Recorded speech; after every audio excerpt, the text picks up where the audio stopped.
Bismillahirrahmanirrahim. Assalamualaikum warahmatullahi wabarakatuh. Alhamdulillah azani bil imani bi wa hada illa azimi syariati wa ash'adana bittiba'i afdali rusuli. Ashhadu an la ilaha illallah wahdahu la syarika lah fi uluhiyatihi wa rububiyatihi wa asma'ihi wa sifatihi wa ashhadu anna Muhammadan abduhu wa rasuluh. Allahumma salli wa sallim wa barik wa karim ala sayyidina Muhammadin wa ala alihi wa sahbihi ajma'in. Amma ba'd. Pertama-tama yang paling utama, marilah kita panjatkan puja dan puji syukur kita kehadirat ilahi Rabbi Allah subhanahu wa ta'ala yang telah memberikan kita beribu-ribu nikmat serta berjuta-juta kenikmatan, yakni nikmat iman wal Islam serta nikmat sehat wal afiat.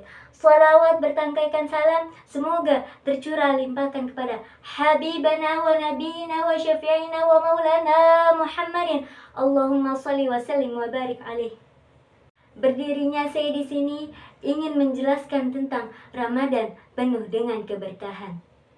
Saudara Muslimku yang berbahagia, sesungguhnya kita mendapatkan rahmat dan berkat yang luar biasa dari Allah subhanahu wa ta'ala, yang mana hingga pada hari ini kita masih diberikan kesempatan untuk merasakan kenikmatan ibadah di bulan suci Ramadan. Seperti yang kita ketahui bahwa rukun Islam keempat adalah puasa. Sebagai umat muslim, kita dianjurkan untuk berpuasa karena puasa ini memiliki banyak manfaat.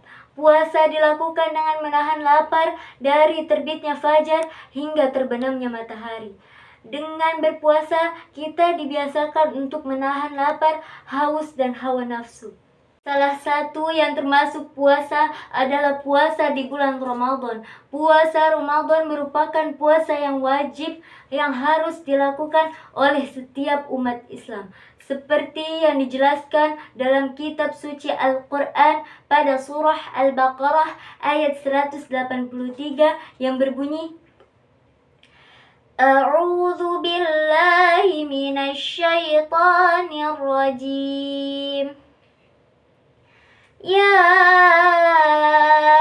ayyuhalladzina amanu kutiba alaikumus shiyam kama kutiba alal ladzina min qablikum la'allakum tattaqun, yang artinya, wahai orang-orang yang beriman, diwajibkan kamu atas berpuasa sebagaimana diwajibkan atas seseorang sebelum kamu agar kamu bertakwa. Shadaqallahul azim. Bahkan Nabi Muhammad SAW juga pernah menjelaskan bahwa umat muslim harus memperhatikan dan menjaga puasanya agar iman semakin kuat dan sempurna. Selain puasa Ramadan, ada juga puasa sunnah seperti puasa Daud. Puasa Daud ini dilakukan 2 hari sekali. Ada juga puasa Senin Kamis. Saya mengajak sahabat semua untuk mulai membiasakan diri melakukan puasa sunnah. Kenapa? Karena agar kita semakin dekat dengan Allah subhanahu wa ta'ala dan mendapatkan pertolongannya dimanapun dan kapanpun. Hadirin rahimakumullah, berpuasa menjadi ibadah yang wajib untuk kita lakukan. Tujuan menjalankan puasa Ramadan yaitu untuk mendapatkan derajat takwa di sisi Allah subhanahu wa ta'ala. Kita dapat mengetahui bahwa kewajiban berpuasa telah ada bahkan sejak zaman dahulu kala. Bahkan puasa sudah dikenal bahkan zaman-zaman Yunani hingga Romawi. Allah pun mengabarkan kepada umat Rasulullah bahwa puasa hukumnya wajib. Ketika tahu bahwa puasa hukumnya wajib, maka hal ini akan terasa ringan dilaksanakannya. Bentuk ketakwaan seorang muslim juga dapat dilihat dari caranya berpuasa.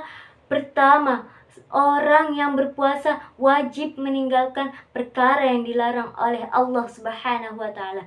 Entah itu makanan, minuman, jima, dan lain-lain. Kedua, orang berpuasa sebenarnya mampu melakukan ketenangan yang bersifat duniawi. Akan tetapi, orang akan memahami hakikat bulan Ramadan. Tentu, mereka akan lebih memilih untuk memperbanyak amal ibadah dibanding melakukan sesuatu yang tidak berfaedah. Hal ini juga dapat menjadi latihan emosional sekaligus spiritual yang berguna untuk mengasah ketakwaan. Ketiga, orang yang berpuasa dan kuat imannya akan lebih sadar bahwa Allah Subhanahu wa Ta'ala mengawasinya, sehingga mereka akan lebih mampu mengendalikan diri untuk menahan hawa nafsu dan meninggalkan perkara yang membuat Allah murka. Selain itu, berpuasa di bulan Ramadan juga dapat memberikan hikmah tersendiri bagi umat muslim yang taat menjalankannya. Hikmahnya yaitu: pertama, mendekatkan diri kepada Allah. Kedua, mengendalikan hawa nafsu. Yang ketiga, membiasakan hidup teratur. Yang keempat, disiplin waktu. Yang kelima, melatih rasa empati dan menumbuhkan rasa kasih sayang.